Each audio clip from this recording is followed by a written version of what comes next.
اب میں نے لکھ ڈالے ہیں چند مثالیں، میں مثالیں دے کر آپ کو سمجھاؤں گی۔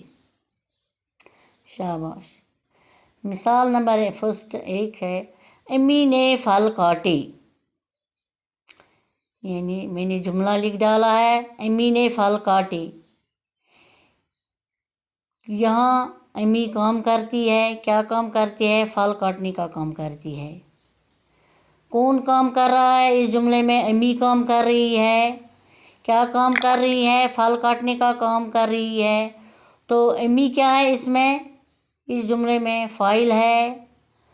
تو کیا کر رہی ہے؟ پھل کاٹنے کا کام کر رہی ہے۔ کس پر کام ہو رہا ہے؟ پھل پر کام ہو رہا ہے، اور پھل یہاں پر مفعول ہے، اور کاٹنا کیا ہے؟ یہاں فعل ہے، کاٹنا فعل ہے۔ دوسرا ایک اور مثال ہے، سارا جھولے پر بیٹھی ہے۔ سارا جھولے پر بیٹھی ہے۔ سارا کیا کر رہی ہے؟ جھولے پر بیٹھی ہے، کام کر رہی ہے، جھولے پر بیٹھی ہے۔ اور سارا یہاں کیا ہے؟ فاعل ہے، جھولا ہے مفعول، اور بیٹھنا ہے، بیٹھنا بھی کام ہے، بیٹھنا فعل ہے۔ تیسرا جملہ ہے، اکبر آم کھاتا ہے۔ کون آم کھاتا ہے؟ اکبر۔ کون کام کرتا ہے؟ اکبر کام کرتا ہے۔ کیا کام کرتا ہے؟ کھانا بھی کام ہے۔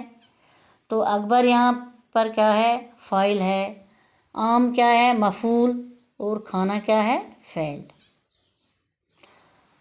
اب ہے اور جملہ، ساجد نے کتاب پڑھی۔ کس نے کتاب پڑھی؟ ساجد نے۔ کون کام کر رہا ہے؟ ساجد کام کر رہا ہے۔ کیا کام؟ کتاب پڑھنے کا کام کر رہی ہے۔ اور اب یہاں کیا پیارے بچوں؟ اب یہاں ساجد کیا ہے؟ فاعل۔ اور کتاب کس پر کام ہو رہا ہے؟ کتاب پر کام ہو رہا ہے، یعنی کتاب مفعول ہے یہاں بچوں۔ اور کیا کام؟ پڑھنے کا کام ہو رہا ہے، پڑھنا کیا ہوا؟ فعل۔ اب ایک اور ہے، مالی نے پودا لگایا۔ کس نے پودا لگایا؟ مالی نے۔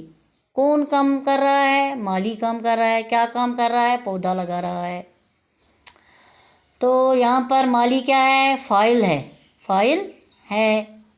تو مالی کیا کام؟ پودا لگا رہا ہے، یعنی پودے پہ کام ہوا ہے۔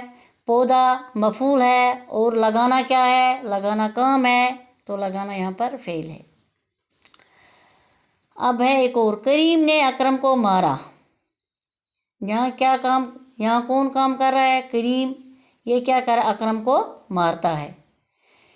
اس لیے عزیز بچوں یہاں کریم فاعل ہے، اور کس کو مارتا ہے؟ کس پر کام سرزد ہو رہا ہے؟ اکرم پر۔ اکرم مفعول ہے، اور کیا کام کر رہا ہے؟ مارنے کا کام کیا ہے؟ مارنا کیا ہے؟ فعل ہے، اور یہاں پر مارنا فعل ہے۔ اب ہے ایک اور جملہ، اور لاسٹ جملہ، استاد کرسی پر بیٹھا ہے۔ کون کرسی پر بیٹھا ہے؟ استاد۔ اچھا، کون کرسی پر بیٹھا ہے؟ استاد کرسی پر بیٹھنا ہے۔ کس پر بیٹھا ہے؟ کرسی پر۔ اور یہاں پر ہے عزیز بچوں، استاد فاعل ہے، کس پر بیٹھا ہے؟ کرسی پر بیٹھا ہے، کرسی مفعول ہے، اور بیٹھنا کیا ہے؟ بیٹھنا کام ہے، بیٹھنا بھی کام ہے، اور بیٹھنا کیا ہے؟ فعل ہے۔ اور اب عزیز بچوں مجھے امید ہے کہ آپ سبوں کو یہ سمجھ آیا ہوگا کہ یہ فعل کیا ہوتا ہے، فاعل کیا ہوتا ہے، اور مفعول ہوتا ہے۔ فعل ہوتا ہے کام کرنا، فاعل ہوتا ہے جو کام کرے، کام کرنے والے کو فاعل کہتے ہیں، اور مفعول جس پر کوئی کام سرزد ہو، یعنی جس پر کام کیا جائے اسے مفعول کہتے ہیں۔ باقی والسلام۔